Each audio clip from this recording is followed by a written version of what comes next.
Presents. It's a heart health month. What? Heart health month. Y'all I didn't know was that? getting ready to say that. Yeah, so that's why I let you see the red dress things coming up and all those programs right now. It's because February is heart health. So some of the biggest things when we're talking about heart health is the kind of fat we're choosing. So choosing your healthy unsaturated fats versus higher fat objects or more saturated fat. We want to make sure we're getting lots of fiber in our diets, which is why you see all these lovely vegetables, and we'll be talking about beans a little bit. And you also want to make sure you're getting some nice heart-healthy oils, which I already kind of talked about, which is why we're going to use avocados. We have some olive oil on the table. The last thing for keeping your heart stronger is avoiding sodium. So we're going to look at some lower sodium or low salt ways of seasoning our food tonight. So the first thing we have on the menu is a summer sausage skillet, and I know it's not summertime, but I really, really want it to be. So this is my way of eating like it's summer. Obviously these ingredients are going to be better when you're in the summertime because they're more seasonal then. But this is also just an example of a really quick one-pot meal that you can make at night. And sausage, we're going to go with the chicken sausage. And I was talking earlier, I went to Lowe's first, and they had chicken sausage there, but it was very processed. It had lots of nitrates in it. So I drove to Trader Joe's instead and got less processed. It doesn't have all the nitrates and preservatives in it, so it's not going to last as long, but that's okay. How would you know that? How would I know that? You can. Front-end packaging can be confusing, so I wouldn't always go by that, but it does say no artificial ingredients or preservatives. What I would do is look at the ingredients on it. So the What's a different word for nitrates? Because they use it'll say some kind of nitrate or nitrite in the ingredient, and the ingredient list is usually a lot longer. This one just has skinless chicken, meat, red and green peppers, water, seasoning. So pretty basic ingredients, and the seasonings even listed salt, spices, and sugar on there. So we're just going to open up our sausage and get this going in the pan. And I chose chicken sausage because, why? The fat that's in it. When you're talking about pork sausage versus a chicken sausage link, we're cutting, on average, depending on what brand you choose, about 60 calories per link. And about, 7 grams of fat per link, just depending on the brand. And this Trader Joe's one, compared to some of them, was pretty good quality, I would say, as far as nutrition. The sausage links are coming in about 100 to 110 calories per link, whereas a pork sausage you're going to get closer to 180, 190. And we're cutting out the fat, but most importantly, the saturated fat. So I know we've been telling you all to include heart-healthy fats, and that's actually going to be helpful for your cholesterol. It's going to help your good cholesterol or your HDL go up, which is what we want. So we're just going to get these on. This is already cooked. Oops. So we're just going to brown it. And we're literally going to cook our whole meal in one pot. It's going to be awesome. Good for quick dinners in the weeknights, and we'll see that we're going to get a lot of veggies in this. So I'm just going to let those get in there. I'm going to change my gloves so I don't, even though it's already cooked, I don't want to get chickeny stuff on my veggies. I'm going to use a different cutting board. This would be especially important if it wasn't already cooked, because we don't want to have cross-contamination and all that stuff. Alright, so we're just going to have those cook for a little bit. Has anyone ever tried any of these things? They come in lots of flavors. I bought 2 packs because I was going to double the recipe, but since there's not a lot of people here, we're just going to stick with one. This was the roasted garlic, and that's the sweet Italian. So some other things that are going to go into our pot tonight is we see all these colorful vegetables, and that's kind of just to get all that good fiber in our diets to celebrate American Heart Month.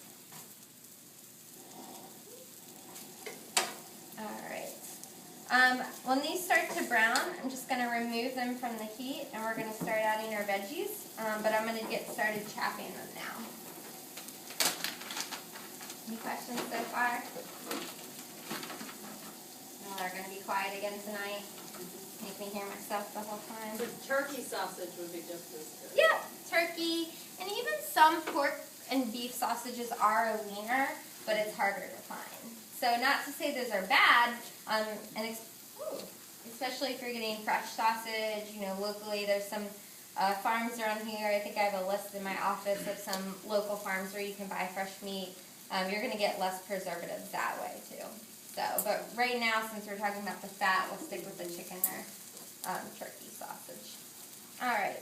So when we're talking about flavoring without salt and fat, we're going to go ahead and add lots of garlic because that's going to add a lot of flavor to our meals. Don't sit too close to someone if you don't want to offend them with your breath, but it does have a lot of health benefits to it.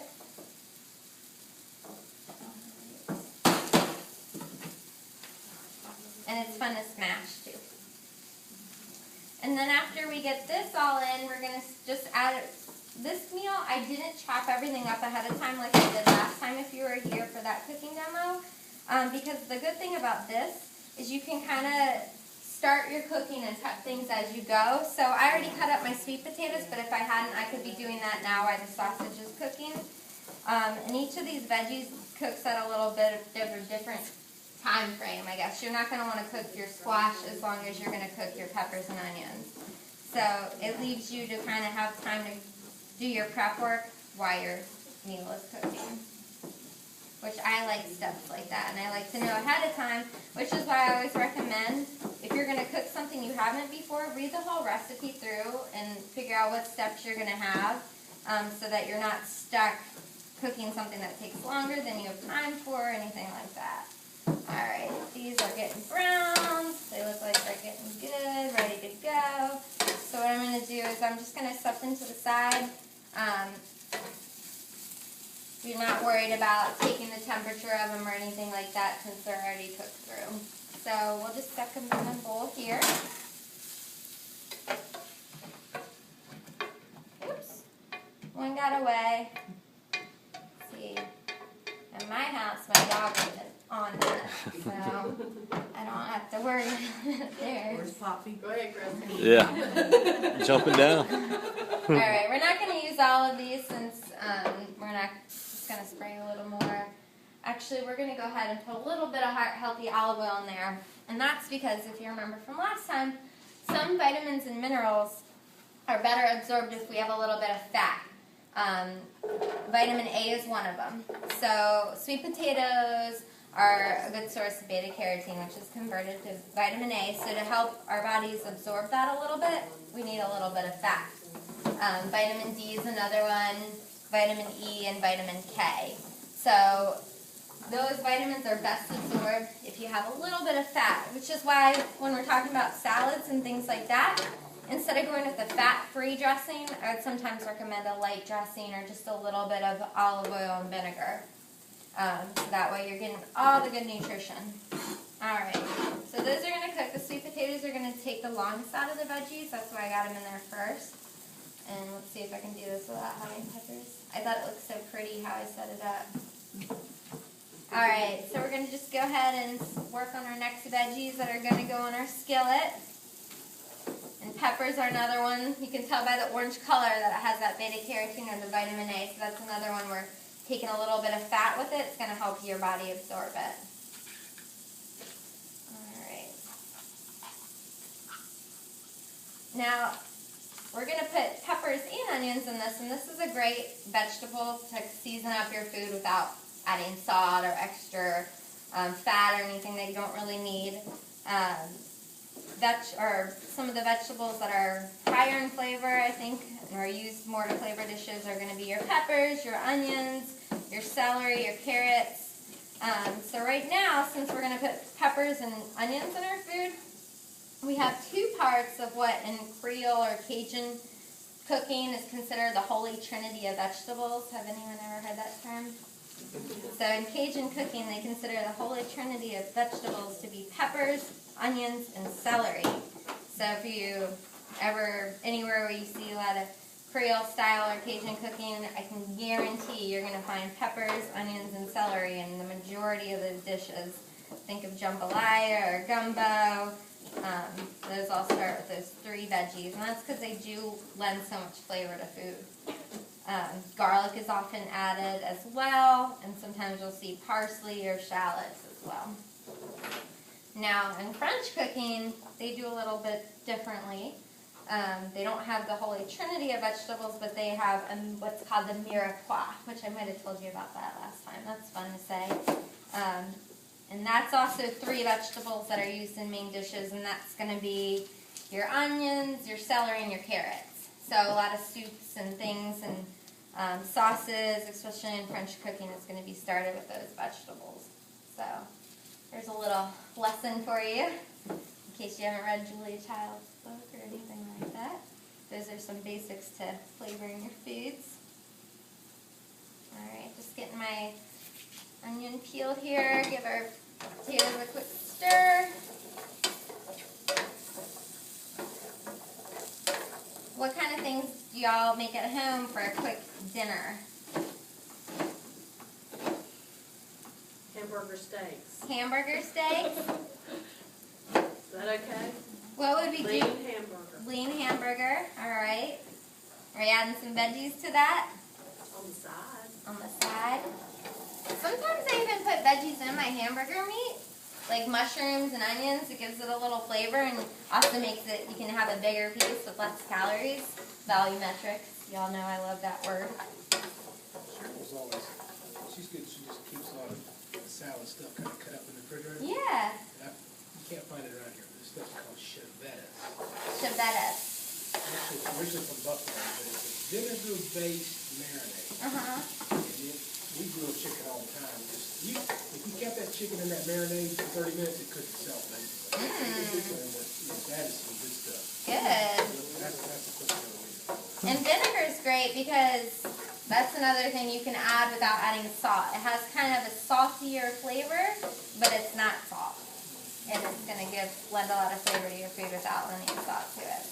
So I'm going to let these cook down a little bit. We might move on to the next thing and come back to this so we can give it a little more time to cook.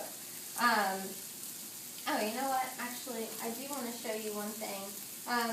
Was anyone here for Chef James Bain's cooking demo?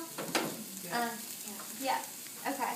So he kind of talked about the benefits of using fresh herbs and for a lot more flavor, and I definitely agree. But I just keep dried herbs on hand because you can keep them longer and they're convenient.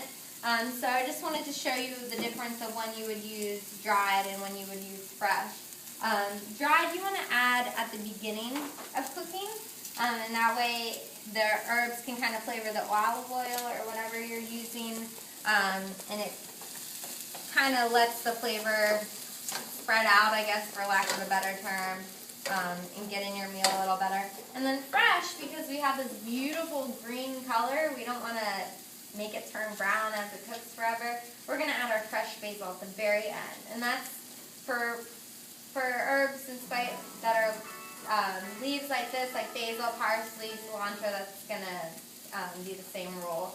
Things like rosemary and thyme you usually add earlier in the cooking because they're a little hardier and they don't have that same vibrant color to break down. So my giant Costco thing of oregano, you can tell I use that a lot. I'm going to go ahead and get that in there now. This is going to have kind of an Italian, I guess, flavor, you could say. Is everyone okay with spicy? Okay. I just put a little bit of this in just to give it a little bit of heat. It's not going to be overly spicy though. But that's something you want to put in early too. Just a tad. Is that red What was pepper? that, the red pepper? That was just a little bit of red pepper just to give it a little bit of flavor.